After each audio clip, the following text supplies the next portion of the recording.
Κεφάλαιο 17.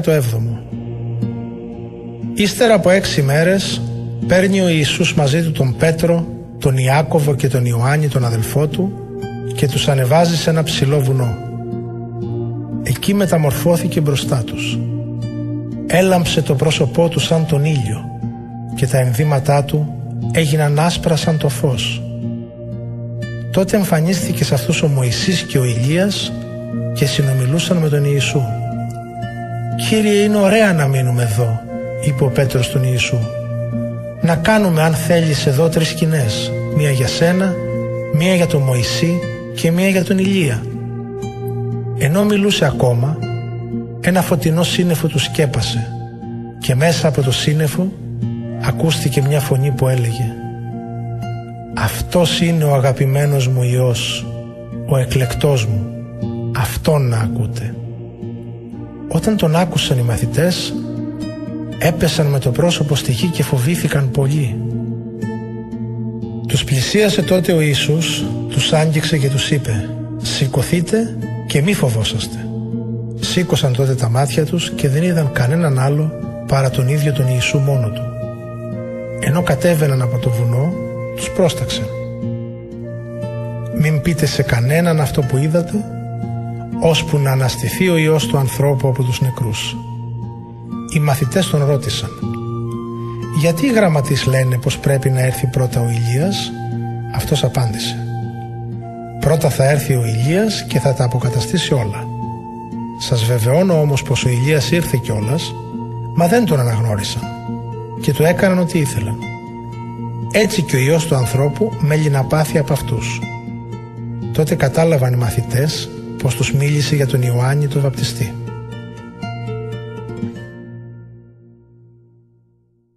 Όταν έφτασαν στο πλήθος, τον πλησίασε ένας άνθρωπος, γονάτισε μπροστά του και του είπε: «Κύριε, σπλαχνίσου το γιο μου, γιατί είναι επιληπτικός και υποφέρει. Πολλές φορές μάλιστα πέφτει στη φωτιά και στο νερό. Τον έφερα στους μαθητές σου, αλλά δεν μπόρεσαν να τον θεραπεύσουν». Ο Ιησούς απάντησε: «Γενιά άπιστη και διεφθαρμένη, ως πότε θα είμαι μαζί σας, ως πότε θα σας ανέχομαι? Φέρτε τον μου εδώ». Ο Ιησούς επιτίμησε το δαιμόνιο και βγήκε από αυτόν. Από εκείνη την ώρα το παιδί γιατρεύτηκε.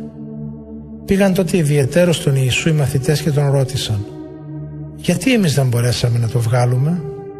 «Εξαιτίας της απιστίας σας», τους είπε ο Ιησούς. «Σας βεβαιώνω πως αν έχετε πίστη έστω και σαν κόκκου συναπιού, θα λέτε σε αυτό το βουνό: πήγαινε από εδώ εκεί και θα πηγαίνει. Και τίποτα δεν θα είναι αδύνατο για σας». Αυτό το δαιμονικό γένος δεν βγαίνει παρά μόνο με προσευχή και νηστεία.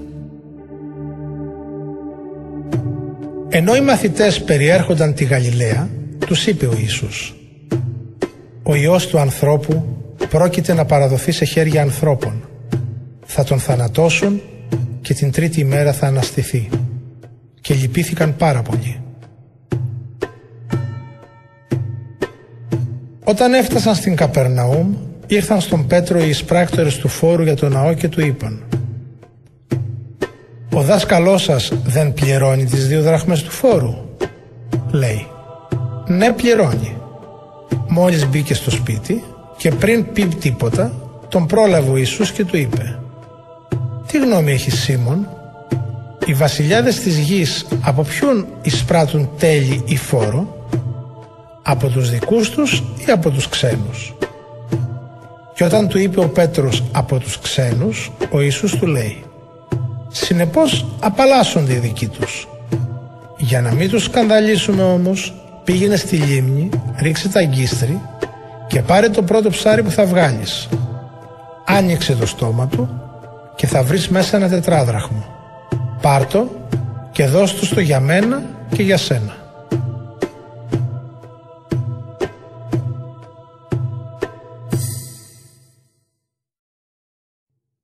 Κεφάλαιο 18.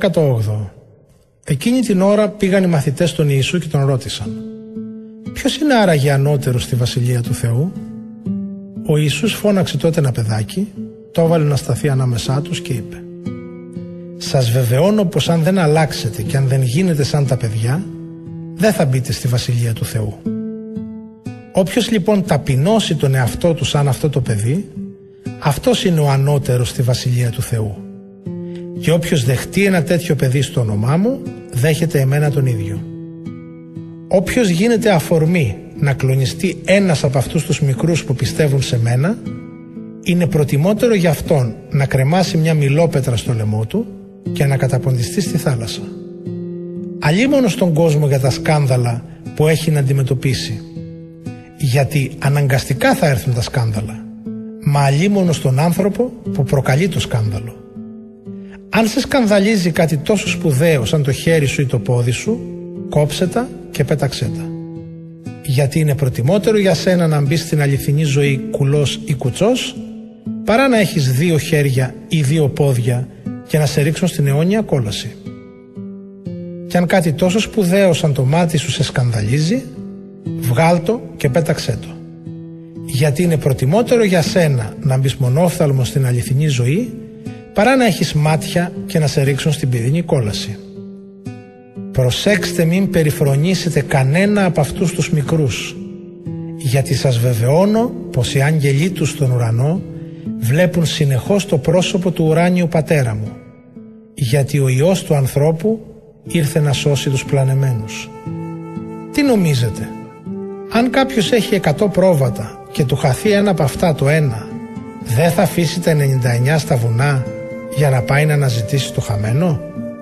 Και όταν το βρει, σας βεβαιώνω πως χαίρεται πιο πολύ γι' αυτό παρά για τα 99 που δεν έχουν χαθεί. Έτσι ο ουράνιος Πατέρας σας δεν θέλει να χαθεί ούτε ένας από αυτούς τους μικρούς. Αν σφάλει απέναντί σου ο αδελφός σου, πήγαινε και επίπληξέ τον χωρίς να είναι άλλος μπροστά. Αν σε ακούσει, τον κέρδισες. Αν όμως δεν σε ακούσει, πάρε μαζί σου ακόμα 1 ή 2 άλλους, για να μπορεί να αποδειχτεί ό,τι υποθεί, αφού θα το βεβαιώνουν 2 ή 3 μάρτυρες. Αν και αυτούς δεν τους ακούσει, πες τους στη συνάθρηση της Εκκλησίας. Και αν παρακούσει και την Εκκλησία, τότε πια ας είναι για σένα όπως ο ειδωλολάτρης ή ο τελώνης. Σας βεβαιώνω πως ό,τι κρατήσετε ασυγχώρητο στη γη, θα είναι ασυγχώρητο και στον ουρανό, και ό,τι συγχωρήσετε στη γη, θα είναι συγχωρημένο και στον ουρανό. Σας βεβαιώνω επίσης πως αν 2 από εσάς συμφωνήσουν στη γη για ένα πράγμα που θα ζητήσουν, ο ουράνιος Πατέρας μου θα τους το κάνει. Γιατί όπου είναι συναγμένοι 2 ή 3 στο όνομά μου, εκεί είμαι κι εγώ, ανάμεσά τους. Τότε πήγε ο Πέτρος και του είπε: «Κύριε, πόσες φορές θα ασφάλει σε μένα ο αδελφός μου και θα τον συγχωρήσω? Ως 7 φορές?» Του λέει ο Ιησούς: «Δεν σου λέω ως 7, αλλά ως 77 φορές 7. Γι' αυτό η βασιλεία των ουρανών μοιάζει με ένα βασιλιά που θέλησε να του αποδώσουν λογαριασμό οι δούλοι του. Μόλις άρχισε να κάνει το λογαριασμό, του φέρανε κάποιον που του όφιλε 10.000 τάλαντα. Επειδή δεν μπορούσε να τα επιστρέψει, ο κύριος του διέταξε να πουλήσουν τον ίδιο, τη γυναίκα του, τα παιδιά του και όλα τα υπάρχοντά του και να του δώσουν το ποσό από την πώληση. Ο δούλος τότε έπεσε στα πόδια του, τον προσκυνούσε και έλεγε: «Δείξε μου μακροθυμία και θα σου δώσω όλα τα χρέη μου πίσω». Τον λυπήθηκε λοιπόν ο κύριος του εκείνο τον δούλο και τον άφησε να φύγει. Του χάρισε μάλιστα και το χρέος. Βγαίνοντας έξω ο ίδιος δούλος, βρήκε έναν από τους συνδούλους του που του όφιλε μόνο 100 δινάρια. Τον έπιασε και τον έσφυγε να τον πνίξει λέγοντάς του: «Ξόφλησέ μου αυτά που μου χρωστάς». Ο σύνδουλός του τότε έπεσε στα πόδια του και τον παρακαλούσε: «Δείξε μου μακροθυμία και θα σου τα ξεπληρώσω». Εκείνος όμως δεν δεχόταν, αλλά πήγε και τον έβαλε στη φυλακή ώσπου να ξεπληρώσει ό,τι του χρωστούσε. Όταν το είδαν αυτό οι σύνδουλοι του, λυπήθηκαν πάρα πολύ και πήγαν και διηγήθηκαν στον κύριό τους όλα όσα έγιναν. Τότε ο κύριος τον κάλεσε και του λέει: «Κακέ δούλε, σου χάρισα όλο εκείνο το χρέος επειδή με παρακάλεσες. Δεν έπρεπε κι εσύ να σπλαχνιστείς το σύνδουλό σου όπως κι εγώ σπλαχνίστηκα εσένα?» Και οργισμένος τον παρέδωσε στους βασανιστές ώσπου να ξεπληρώσει όσα του χρωστούσε. Έτσι θα κάνει και σε εσάς ο ουράνιος πατέρας μου, αν ο καθένας σας δεν συγχωρεί τα παραπτώματα του αδελφού του με όλη του την καρδιά.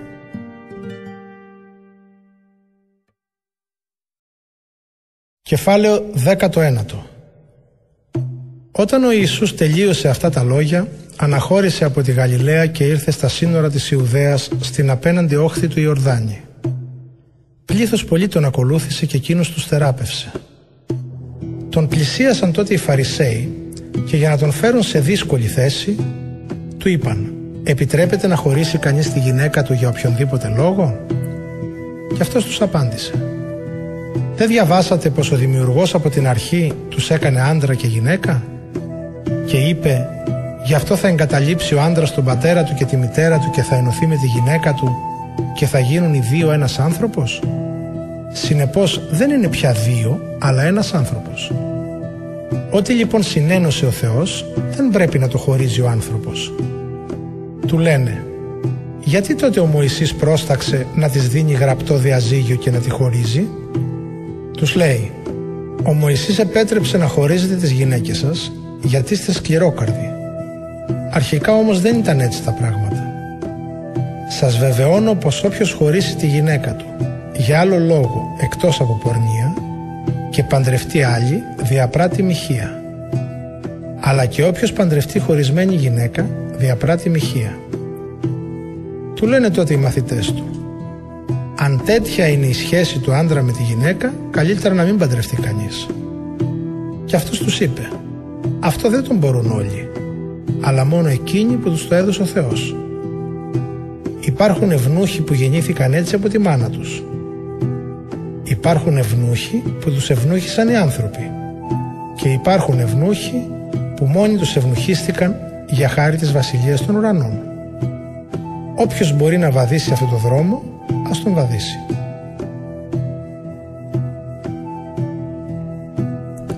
Έφεραν τότε στον Ιησού παιδιά για να τα ευλογήσει, βάζοντας τα χέρια του πάνω τους και να προσευχηθεί για αυτά, αλλά οι μαθητές τους μάλωσαν. Ο Ιησούς όμως είπε: «Αφήστε τα παιδιά και μην τα εμποδίζετε να έρθουν κοντά μου, γιατί η βασιλεία του Θεού ανήκει σε ανθρώπους που είναι σαν κι αυτά». Και αφού τα ευλόγησε, έφυγε από εκεί. Πλησίασε κάποιος τον Ιησού και τον ρώτησε: «Αγαθέ διδάσκαλε, τι καλό να κάνω για να αποκτήσω αιώνια ζωή?» Ο Ιησούς του είπε: «Γιατί με ονομάζεις αγαθό? Κανένας δεν είναι αγαθός παρά μόνο ένας, ο Θεός. Αν θέλεις πάντως να μπεις στη ζωή, τήρησε τις εντολές». «Ποιες?» του λέει. Και ο Ιησούς είπε: «Το μη σκοτώσεις, μη μοιχεύσεις, μη κλέψεις, μη ψευδομαρτυρήσεις, τίμα τον πατέρα και τη μητέρα σου και αγάπα τον πλησίου σου όπως τον εαυτό σου». «Όλα αυτά τα τηρώ από πολύ μικρός», του λέει ο νεαρός. «Σε τι ακόμα υστερώ?» Ο Ιησούς του απάντησε: «Αν θέλεις να γίνεις τέλειος, πήγαινε πούλησε τα υπάρχοντά σου και δώσε τα χρήματα στους φτωχούς και θα έχεις θησαυρό κοντά στο Θεό. Και έλα να με ακολουθήσεις». Μόλις άκουσε την απάντηση, ο νεαρός έφυγε λυπημένος, γιατί είχε μεγάλη περιουσία. Τότε ο Ιησούς είπε στους μαθητές του: «Σας βεβαιώνω πως δύσκολα θα μπει πλούσιος στη Βασιλεία του Θεού. Και σας το επαναλαμβάνω, είναι ευκολότερο να περάσει καμήλα από βελονότρυπα παρά να μπει πλούσιος στη Βασιλεία του Θεού». Όταν τ' άκουσαν οι μαθητές του, ένιωσαν μεγάλη κατάπληξη και έλεγαν: «Τότε ποιος μπορεί να σωθεί?» Ο Ιησούς τους κοίταξε και είπε: «Αυτό είναι αδύνατο για τους ανθρώπους, για το Θεό όμως όλα είναι δυνατά». Μίλησε τότε ο Πέτρος και του είπε: «Να, εμείς αφήσαμε τα πάντα και σε ακολουθήσαμε. Τι θα γίνει με μας?» Και ο Ιησούς τους απάντησε: «Σας βεβαιώνω πως εσείς που με ακολουθήσατε, όταν θα καθίσει ο Υιός του ανθρώπου στο μεγαλόπρεπο θρόνο του, στον καινούριο κόσμο, θα καθίσετε κι εσείς σε 12 θρόνους για να κρίνετε τις 12 φυλές του Ισραήλ. Και όποιος άφησε σπίτια ή αδελφούς ή αδελφές ή πατέρα ή μητέρα ή γυναίκα ή παιδιά ή χωράφια για χάρη μου, θα πάρει 100 φορές περισσότερο και θα κληρονομήσει την αιώνια ζωή. Πολλοί θα βρεθούν από πρώτοι τελευταίοι και άλλοι από τελευταίοι πρώτοι. Κεφάλαιο 20. Η βασιλεία των ουρανών μοιάζει με ένα γεωκτήμονα που βγήκε νωρίς το πρωί να προσλάβει εργάτες για το αμπέλι του. Συμφώνησε με τους εργάτες να τους πληρώσει 1 δινάριο την ημέρα και τους έστειλε στο αμπέλι του. Όταν γύρω στις 9 βγήκε στην αγορά, είδε άλλους να στέκονται εκεί χωρίς δουλειά και τους είπε: «Πηγαίνετε κι εσείς στο αμπέλι και θα σας δώσω ό,τι είναι δίκαιο». Έφυγαν κι αυτοί για το αμπέλι. Όταν ξαναβγήκε κατά τις 12 και κατά τις 3, έκανε το ίδιο. Κατά τις 5 βγήκε και βρήκε κι άλλους να κάθονται και τους ρωτάει: «Γιατί κάθεστε εδώ άνεργοι όλη την ημέρα?» «Κανένας δεν μας πήρε στη δουλειά», του απαντούν. «Πηγαίνετε», τους λέει, «κι εσείς στο αμπέλι μου και θα πάρετε ό,τι δικαιούστε».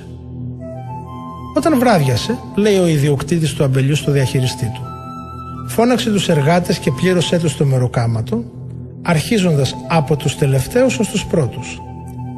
Ήρθαν λοιπόν αυτοί που έπιασαν δουλειά στις 5 και πήραν από 1 δινάριο. Ήρθαν και οι πρώτοι και νόμισαν πως θα πάρουν περισσότερο. Πήραν όμως και αυτοί από 1 δινάριο. Όταν το πήραν, άρχισαν να διαμαρτύρονται εναντίον του γεωκτήμονα. Αυτοί οι τελευταίοι έλεγαν: «Εργάστηκαν 1 ώρα και τους εξίσωσες με εμάς που υπομείναμε το μόχθο και το καύσωνα μιας ολόκληρης ημέρας?» Εκείνος όμως γύρισε σε έναν από αυτούς και του είπε: «Φίλε, δεν σε αδικώ. Δεν συμφώνησες μαζί μου 1 δινάριο? Πάρ' το και πήγαινε. Εγώ θέλω να πληρώσω αυτόν που ήρθε τελευταίος όσο και σένα. Δεν μπορώ τα λεφτά μου να τα κάνω ό,τι θέλω? Ή μήπως επειδή είμαι καλός αυτό προκαλεί τη ζήλια σου?» Έτσι θα βρεθούν οι τελευταίοι πρώτοι και οι πρώτοι τελευταίοι. Γιατί πολλοί είναι οι καλεσμένοι, λίγοι όμως οι εκλεκτοί. Καθώς ανέβαινε ο Ιησούς προς τα Ιεροσόλυμα, πήρε ιδιαιτέρως τους 12 μαθητές και πηγαίνοντας τους είπε: «Ακούστε, τώρα που ανεβαίνουμε στα Ιεροσόλυμα, ο Υιός του ανθρώπου θα παραδοθεί στους αρχιερείς και στους γραμματείς και θα τον καταδικάσουν σε θάνατο. Θα τον παραδώσουν στους εθνικούς για να τον περιγελάσουν, να τον μαστιγώσουν και να τον σταυρώσουν. Όμως την 3η μέρα αυτός θα αναστηθεί».